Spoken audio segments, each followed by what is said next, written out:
Magandang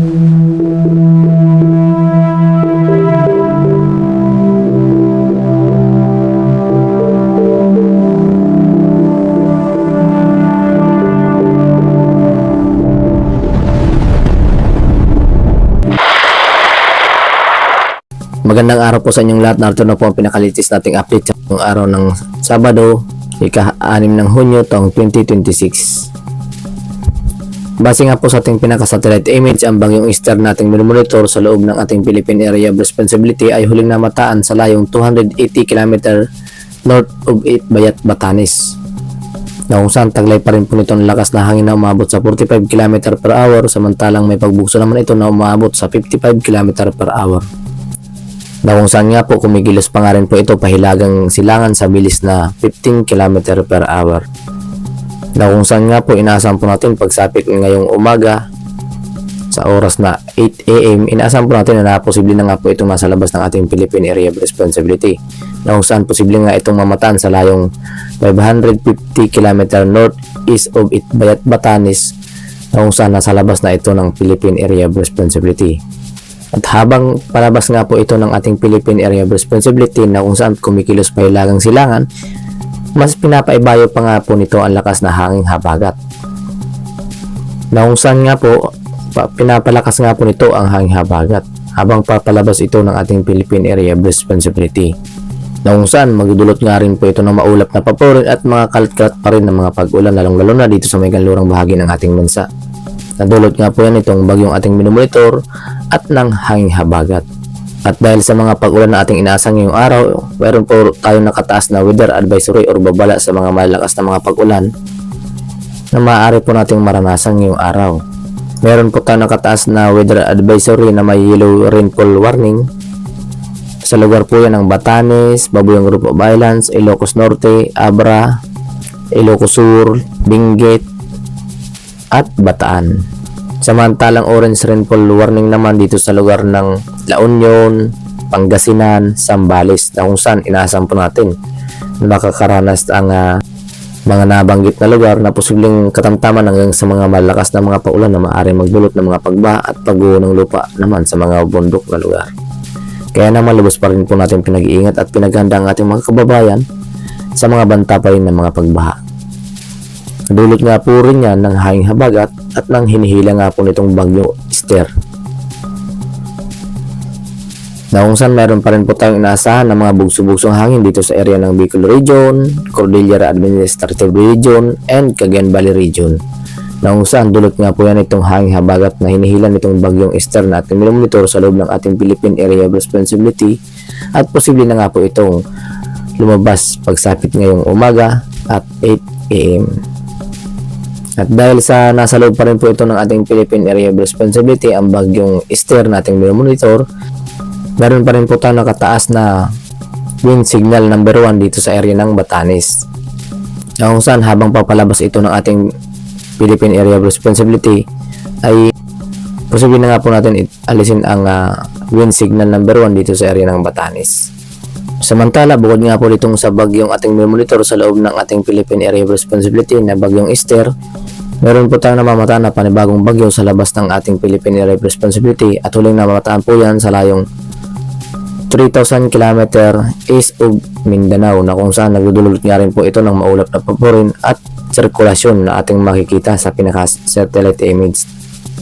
Na kung saan nagdudulot nga po ito ng mga localized thunderstorm at mga bugso-bugsong hangin, na kung saan taglay na nga po nitong lakas na hangin na umabot sa 45 km per hour at may pagbugso naman na umabot sa 60 km per hour.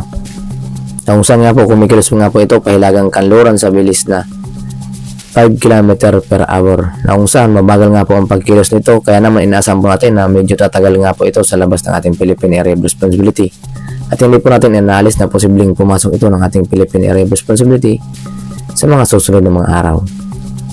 Kaya naman ugaliin pa rin pong maging alerto at updated sa mga panibago naming ulat paano namin ilalabas ukol sa magiging lagay ng ating panahon sa loob at labas ng ating Philippine Area of Responsibility. Na kung saan kapag ito ay pumasok ng ating Philippine Area of Responsibility at kailan pa rin ng bagyo, ay bibigyan po natin ito sa local name na Bagyong Francisco, ang pang-anim na bagyo na posibleng mabuo sa taong 2026.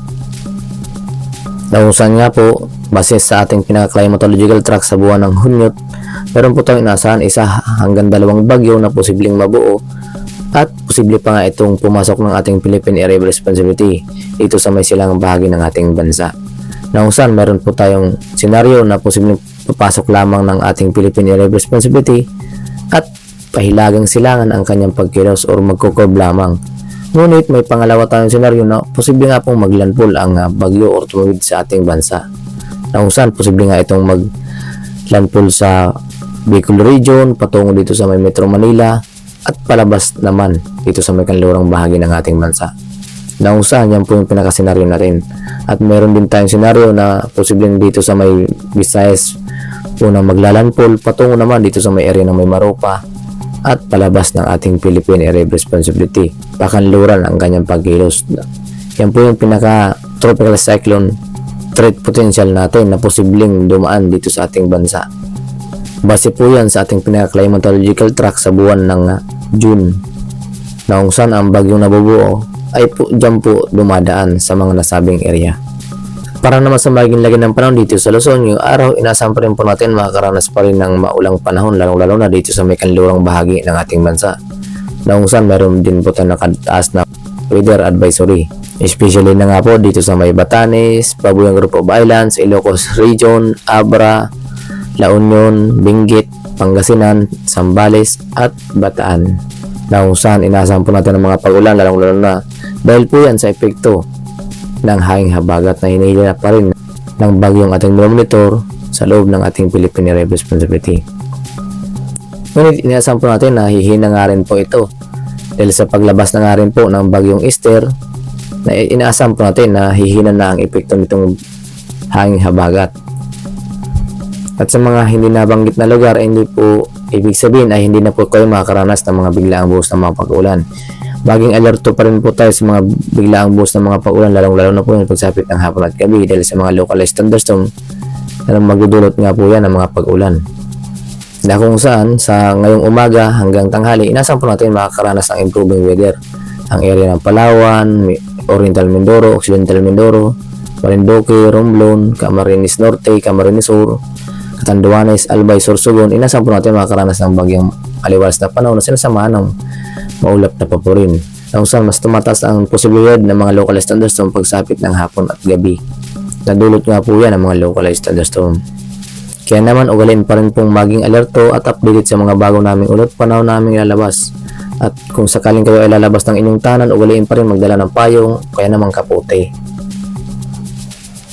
At para naman sa maging lagyan ng panahon dito sa Visayas, inasahan po natin makakaranas ng improving weather ang ating mga kababayan ngayong araw, na kung saan mababa ang tsansa ng mga pag-ulan dahil nga po sa bahagya na nga po humihina ang epekto nitong hanging habagat dito sa area ng Visayas.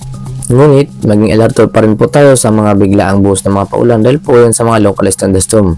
Ganoon nga rin po dito sa may area ng Mindanao, na kung saan inasahan po natin sa buong bahagi ng Mindanao, inasahan pa rin po natin na makaranas ng improving weather. Na sinasamahan din po yan ng biglaang buhos ng mga pag-ulan, lalo na po yan pagsapit ng hapon at gabi. Sa area po yan ng Autonomous Region ng Muslim Mindanao, Zamboanga Peninsula at Sorsogon, na kung saan bagyo makakaranas ng maulap na papurin na sinasamahan ng mga biglaang buhos ng mga pag-ulan dahil sa mga localized thunderstorm. Kaya naman ugaliin pa rin po magdala ng mga panangga lamang sa mga biglaang buhos ng mga pag-ulan tulad ng payong at kapote. At para naman sa baging lagyan ng panahon dito sa ating karagatan, sa kasalukuyan nga po wala po tayo nakataas na gale warning. Ngunit iba yung pag-iingat po, lalong-lalo na dito sa may seaboard ng Batanes, Babuyang Group of Islands, Ilocos Region at La Union. Nadulot nga po nitong hanging habagat at ng bagyong ating monitor na kung saan nagpapataas ng alon ng ating karagatan, na kung saan may inasahan po tayong taas ng mga pag-alon na umabot sa 2.8 hanggang 3.4 metro ang taas ng mga pag-alon na mapanganib pa rin sa ating mga kababayan mga isda at lalong-lalo na doon sa mga pumapalaot. Meron din nga po dito sa may silang bahagi ng Luzon na kung saan moderate to rough condition pa rin po ang ating nasahan. Kaya naman sa mga nabanggit na seaboard, maging alerto at mag-iingat po tayo sa mga nabanggit na seaboard. Samantalang sa mga labing bahagi ng seaboard, inaasahan po natin na makakaranas ng slight to moderate ang mga lagay ng mga pag-alon na malaya pa rin makapaglalayag ang ating mga kababayan. Ngunit iba yung pag-iingat pa rin po upang makaiwas po tayo sa epekto ng biglaang buhos ng mga pag-ulan at ng pagtaas ng alon ng ating karagatan dulot nga ng localized thunderstorm. At yun nga po ang pinakalitis nating update sa magilagay ng panahon ngayong araw ng Sabado, ika-6 ng Hunyo taong 2026. Maraming salamat sa inyong lahat at ingat po tayong lahat and God bless us all.